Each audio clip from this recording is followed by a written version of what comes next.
Assalomu alaykum barchaga. Mana biz navbatdagi mijozimiz Laziz akani oldilariga keldik fikrlarini bilish uchun. Laziz aka, mana necha yildan beri ishlaymiz. Bizni xizmatimiz, logistikamiz, servisi haqidagi fikringiz qanaqa? Ochiqchasiga bitta xalqqa ikki og'iz fikringizni bildirsangiz. Assalomu alaykum. Avvalambor hammaga. Shahboz akam bilan ancha yillardan buyon ishlab kelmoqda biza. Logistika xizmati bo'yicha, olib kirib berish bo'yicha boshlansa Xitoydan.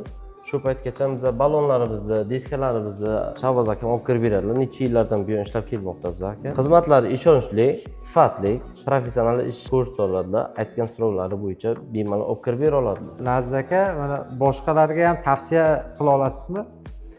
Boshqalarga bemalol tavsiya qila olaman. Shu paytgacha Shahboz akam bilan bizlarda o'rtamizda muammo bo'lmagan. Yuklarimizni eson-omon o'z vaqtida olib kirib berganlar. Bemalol boshqalarga ham tavsiya qilib qola olaman. Agarda sizga ham shunaqa logistika xizmatlari kerak bo'ladigan bo'lsa, kommentariyada Xitoy so'zini yozib qoldiring, o'zimiz aloqaga chiqamiz.